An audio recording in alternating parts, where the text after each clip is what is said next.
जरूर। यह रही एक नई 10 मिनट की प्रेरणादायक कथा, बाबा साहब और एक छोटी सी चिंगारी। शीर्षक, बाबा साहब और एक छोटी सी चिंगारी। बहुत समय पहले की बात है। नागपुर के पास एक छोटे से गांव में एक बालक रहता था। नाम था भीमरा। गांव के लोग उसे भीमा कहकर बुलाते थे। भीमा बहुत तेज था, लेकिन गांव में एक प्रथा थी, जाति के आधार पर भेदभाव। स्कूल में भी उसे अलग बिठाया जाता था और पानी पीने के लिए दूसरों का घड़ा छूने की इजाजत नहीं थी। एक दिन दोपहर में बहुत गर्मी थी। मास्टर जी ने सब बच्चों को कहा, बच्चों पानी पी आओ।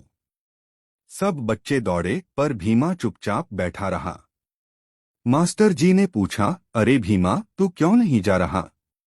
भीमा बोला, मास्टर जी, मुझे पानी पीने नहीं मिलेगा। अगर मैं घड़ा छू लूं तो बाकी बच्चे नाराज हो जाएंगे। मास्टर जी के दिल को जैसे किसी ने झकझोर दिया। उन्होंने खुद उठकर भीमा को पानी पिलाया। भीमा की आंखों में आंसू थे। उसने मन ही मन सोचा, एक दिन मैं ऐसा समाज बनाऊंगा जहां किसी को पानी पीने से, स्कूल में पढ़ने से या सम्मान पाने से कोई न रोके। वो दिन बीत गए। सालों बाद वही भीमा डॉक्टर भीमराव अंबेडकर बना, बाबा साहब। उन्होंने किताबों में डूबकर ज्ञान अर्जित किया, विदेशों में पढ़ाई की और फिर लौटे अपने लोगों के हक के लिए। उन्होंने कहा, शिक्षित बनो, संगठित रहो और संघर्ष करो।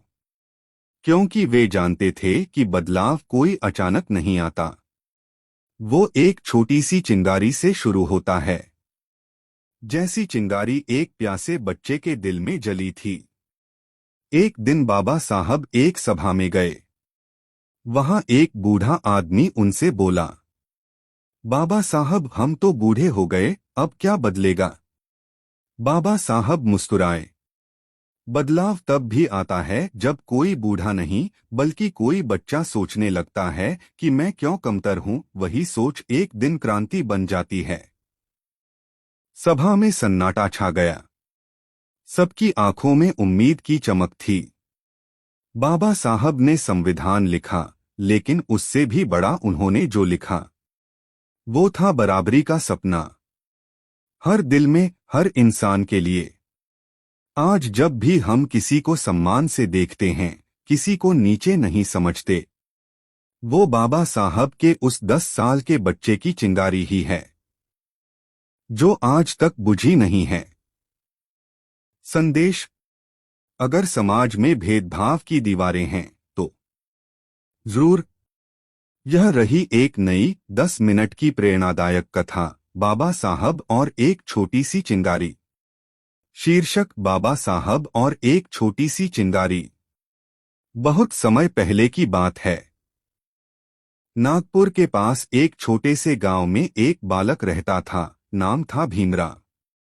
गांव के लोग उसे भीमा कहकर बुलाते थे। भीमा बहुत तेज था, लेकिन गांव में एक प्रथा थी, जाति के आधार पर भेदभाव। स्कूल में भी उसे अलग बिठाया जाता था और पानी पीने के लिए दूसरों का घड़ा छूने की इजाजत नहीं थी। एक दिन दोपहर में बहुत गर्मी थी। मास्टर जी ने सब बच्चों को कहा, बच्चों पानी पी आओ। सब बच्चे दौड़े, पर भीमा चुपचाप बैठा रहा। मास्टर जी ने पूछा, अरे भीमा, तू क्यों नहीं जा रहा? भीमा बोला, मास्टर जी, मुझे पानी पीने नहीं मिलेगा। अगर मैं घड़ा छू लूं तो बाकी बच्चे नाराज हो जाएंगे। मास्टर जी के दिल को जैसे किसी ने झकझोर दिया। उन्होंने खुद उठकर भीमा को पानी पिलाया। भीमा की आंखों में आंसू थे। उसने मन ही मन सोचा, एक दिन मैं ऐसा समाज बनाऊंगा जहां किसी को पानी पीने से, स्कूल में पढ़ने से या सम्मान पाने से कोई न रोके।